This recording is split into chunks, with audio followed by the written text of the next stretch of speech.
Hello everyone, can you hear me? Excellent. My name is Nathan Kensinger, and I'm a reporter, a photographer, a curator, and a person who's spent a long time exploring the waterfront of New York City. So what I'm going to talk about today actually is the role of the EPA here in New York City, the Environmental Protection Agency. They were not able to be here today, I understand, for a variety of reasons, but the EPA is currently going through some changes, and one of those changes has involved them not really being able to speak in public. They haven't been able to talk to reporters or to give presentations about the work they do. So I'm going to talk a bit about what the importance of the EPA in New York City is.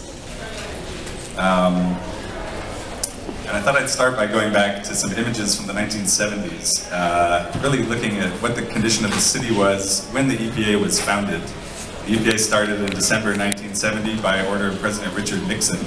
And at that time, New York City was in much more rugged shape, I guess you would say. There was serious air pollution, water pollution, environmental pollution of all types. Industry was dumping in the waters. Landfills were overflowing. And the EPA actually is one of their first programs launched something called Documerica, where they sent a group of photographers to explore around the entire nation the condition of the environment.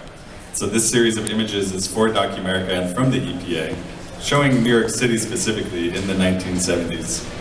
As you can see, there was quite a bit of dumping taking place around the waterfront of New York City. The beaches were littered with abandoned cars, all kinds of debris that had washed up. This is on the coastline of Breezy Point and the Rockaways. These slides are also from Documerica. This shows that at the time that the EPA was founded, garbage was taken out by barge and dumped into the oceans. It was one of the first acts of the EPA was to try and control that in New York City. The landfills in New York City at the time were all open air landfills. They were all at capacity, and so as a result of that, the garbage would just flow into the waters and also pollute into the groundwater. This is an image from Gravesend Bay in Brooklyn showing some of the industry along the waterfront and also the runoff from that industry into the water system. And this is looking at Jamaica Bay here in Queens. A serious problem at the time, and it still exists today, was raw sewage in New York City. This is a photograph showing raw sewage flowing out of a sewage treatment plant into Jamaica Bay. We still face some similar problems, as you'll see later, but the condition of the water here in New York City has improved greatly since the EPA came out into foundation. The EPA's mission when it began was to protect human health and the environment. And some of their first acts that they signed up to enforce were the Clean Water Act, the Clean Air Act. They began the Superfund program in the 1980s, which is also known as CERCLA. And a large part of their budget to this day is still dedicated to giving grants to community organizations. So besides cleanups, they support a whole wide variety of groups around the nation, cities, states, and community groups. And they have a very large initiative that has also begun in recent decades for environmental justice. So looking at communities that have been traditionally greatly polluted in lesser income areas of the nation and trying to provide some better cleanup for those places. So from there, we can kind of look at how things have changed since the EPA came into practice, or how they haven't changed in some ways. What I'm going to show you now are some of the projects that the EPA is working on in New York City. The most well-known projects, I would say, are the Superfund programs here in New York City. New York City has 3 different Superfund sites at this time, and this actually shows kind of how our small cleanups here in New York City pale in comparison to what's happening around the nation, in a sense. This is a map of all the cleanups happening around the entire United States at the moment, just to give you a scope of what's happening. These are the cleanups happening in New York City.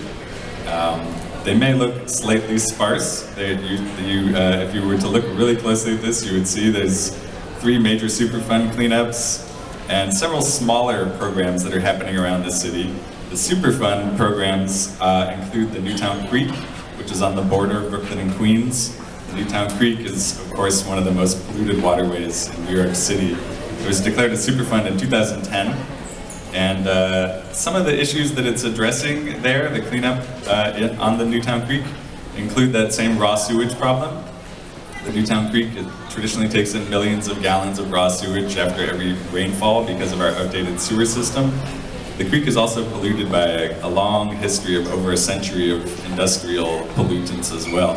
So there's sediment in the bottom of the creek that have been there for decades and decades.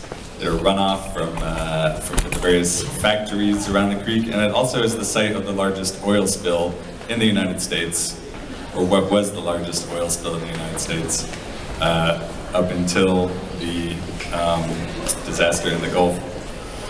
The second Superfund site I'm going to mention is the Gowanus Canal, another polluted waterway in Brooklyn.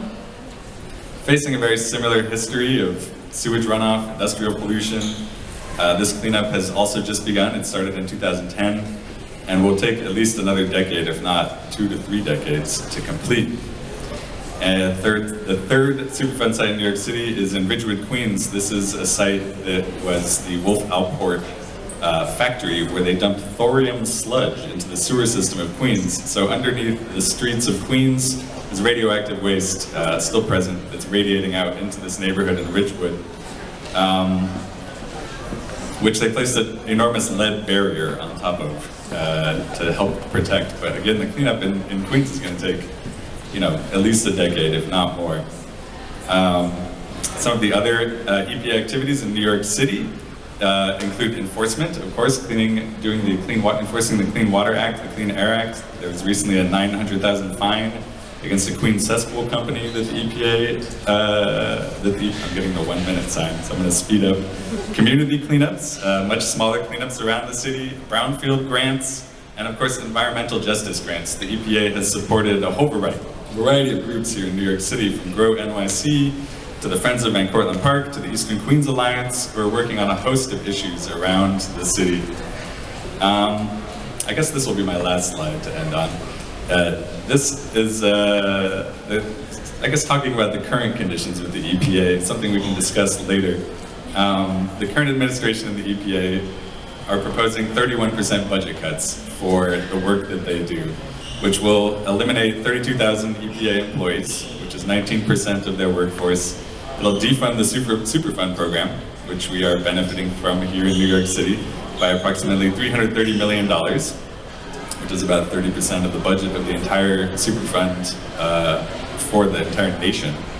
It'll cut the enforcement funding by 31%, and of course we are facing climate change denial by both the president and by the current head of the EPA, Scott Pruitt, neither of which believe in funding climate change or even in the reality of climate change. Donald Trump has called climate change a hoax perpetrated by the Chinese in various interviews.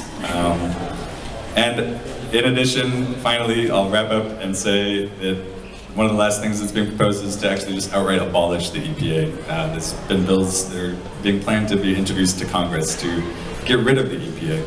And so I think we can talk about this on the panel a little more, but I think it's important to reflect on what the EPA has done here in New York City and the importance of its future here for all of us. Thank you so much.